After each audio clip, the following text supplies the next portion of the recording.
유도선 목사입니다. 오늘도 여러분과 함께 은혜 받게 돼서 참으로 기쁘고 반갑습니다. 오늘은 하나님의 구원계획 114번째 시간으로 요한복음 한 번에 설교하기. 왜 제가 요한복음을 이렇게 복음서를 한 번에 설교하기를 이제 제창하는가? 복음서에는 복음이 여러 편이 들어있는 게 아닙니다. 한 편에 복음이 들어있기 때문입니다.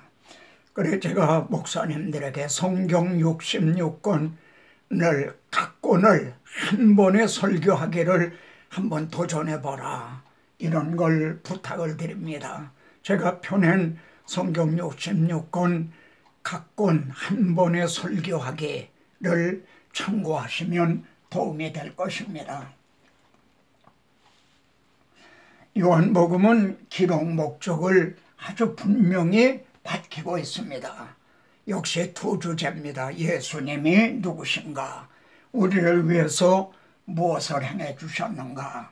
예수께서 제자들 앞에서 이 책에 기록되지 아니한 다른 표적도 많이 행하셨으나 오직 이것을 기록하면 첫째로 너희로 예수께서 하나님의 아들 그리스도이심을 믿게 하려 하며, 두 번째로는 또 너희로 믿고 예수 그리스도께서 우리 죄를 위하여 죽으시고 다시 살아나셨다는 이를 믿고 그 이름을 힘입어 생명을 얻게 하려 함이라, 이렇게 밝히고 있습니다. 그러면은 첫째로 예수님이 누구신가?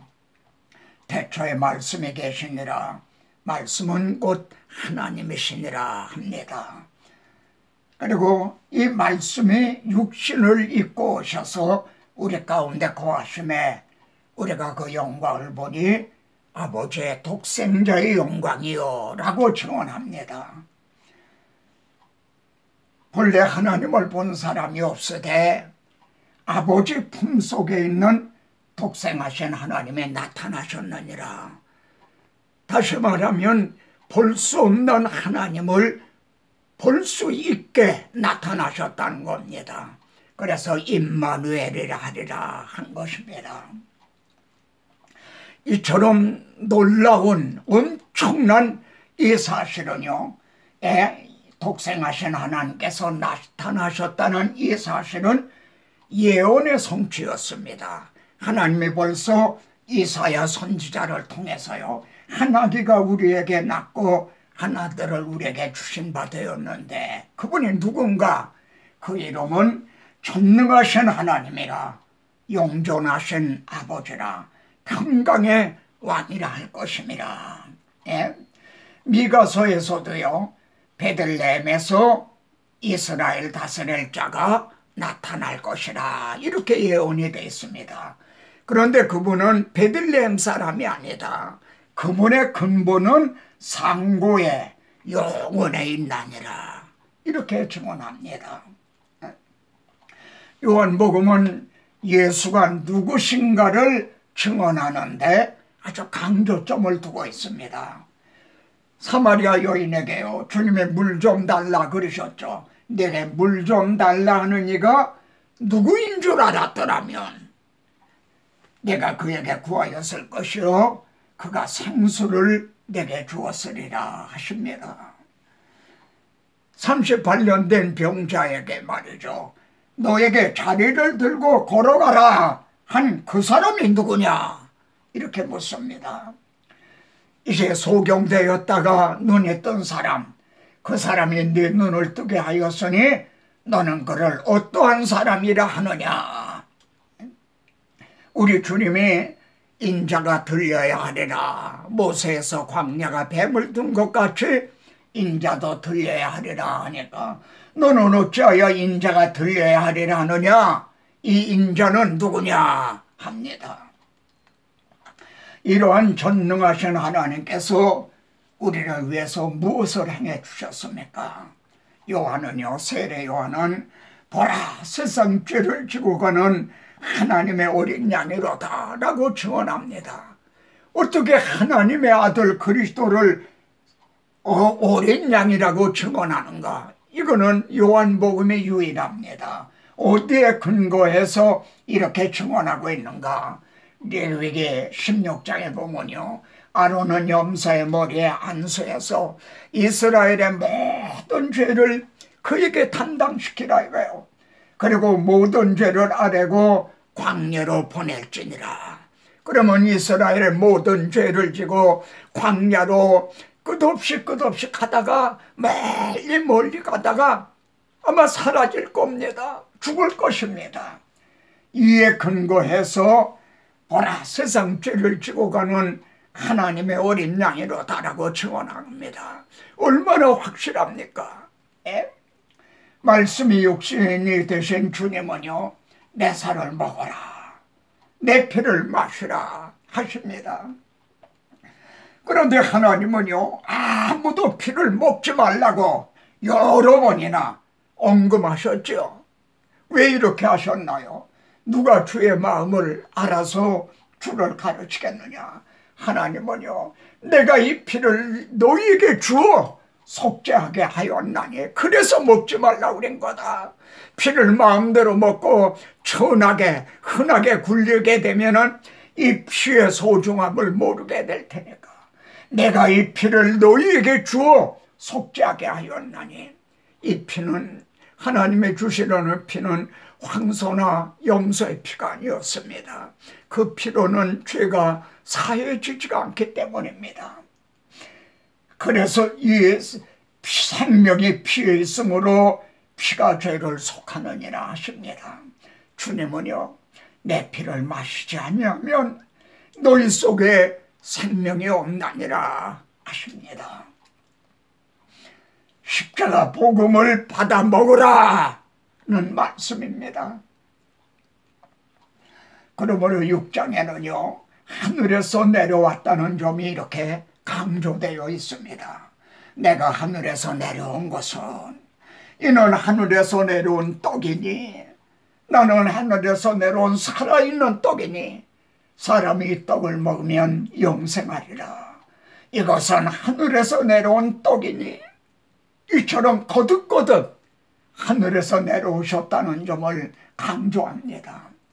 이성주의자들은요, 그 주님 당시나 오늘날이나 두 가지의 걸림이 되었습니다. 첫째는요, 이는 요셉의 아들 예수가 아니냐?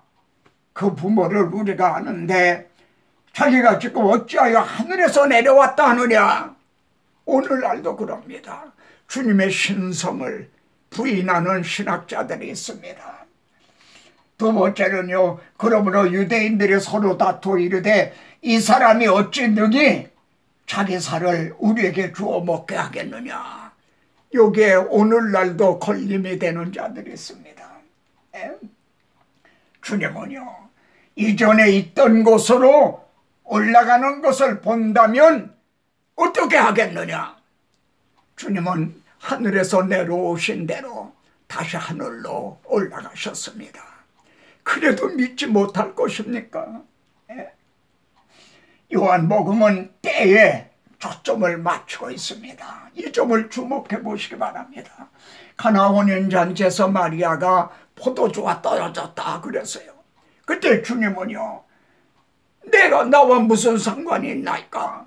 아직 내 때가 아직 이르지 아니하였나이다. 이렇게 말씀합니다. 이게 무슨 뜻입니까? 주님이 포도주 공장 하실 때가 이르지 않았다는 뜻입니까? 아닙니다.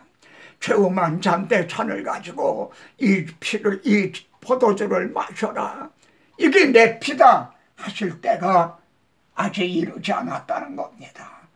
내 때는 아직 이르지 아니하였거니와 그러십니다. 참는 사람이 없으니 이는 그의 때가 아직 이르지 아니하였습니다. 주님은 겟세마네 동산에 기도해서요, 이 때를 면하게 하여 주옵소서. 그러나 주님의 기도는 여기서 멈춘 것이 아니라, 그러나 내가 이를 위해서 이때 왔나이다. 주님이 다른 것을 다 이루셨다 해도 내가 이를 위하여 이때 왔나이다 하신 십자가를 담당하시지 않았다면 우리 주님이 6월절이 되자 아버지께로 곧 돌아가실 때가 이른 줄 아시고, 때가 이른 줄 아시고 이렇게 말씀합니다. 인자가 영광을 얻을 때가 왔도다. 주님은 십자가의 고난을 영광으로 이렇게 해석을 하고 있습니다. 주님은 또 부활 승천하심으로 영광을 받으신 거죠. 그리고 십자가상에서 아버지여, 때가 이르렀사오니 다 이루었다, 이렇게 증언하셨습니다. 이때 주여 나의 영혼을 받아주시옵소서. 그때 구원을 이루셨네. 마지막 피 한 방울 나를 위해 흘렸네. 그 피로 내 죄 씻었네. 이때 우리의 구원을 이루신 때입니다. 주님은 이를 위하여 이때 왔나이다 하십니다. 이 말씀을 대하면서 그렇다면 나는 무엇을 위하여 이때 세움을 받았는가? 주님이 다 이루었다 하신 이 복음을 증언하기 위하여 너는 내 증인이 되라, 이를 위해서 세움을 받은 거죠. 주님은 나귀 새끼를 타고 입성을 하셨어요. 무슨 말을 하거든 주가 쓰시겠다 하라 그랬어요. 왜 그러셨습니까? 이는 선지자 스가랴 선지자를 통해서 하신 말씀을 이루려 하심이라. 그렇다면 이 나귀 새끼도요, 약 400년 전에 말씀하신 그 선지자로 하신 말씀을 응하게 하기 위해서 그때 그 자리에 준비되어 있었다는 것이 됩니다. 요나서에 보면은 큰 물고기도 박농굴도 심지어 벌레까지도 들어쓰였어요. 그러나 우리 주님은 나귀 새끼를 위해, 큰 물고기를 위해서 십자가를 주신 것이 아닙니다. 아, 나는 무엇을 위해서 이때의 세움을 받았는가? 결론입니다. 믿는 자에게는 영생이 있고 형제에게는 영생이 있습니다. 믿는 자는 영생을 얻었고 형제는 영생을 얻은 겁니다. 믿는 자는 영생을 가졌나니 형제는 영생을 가진 겁니다. 그런데요, 요한복음의 마지막 말씀은 내가 나를 믿느냐 하신 것이 아니라 내가 나를 사랑하느냐 하십니다.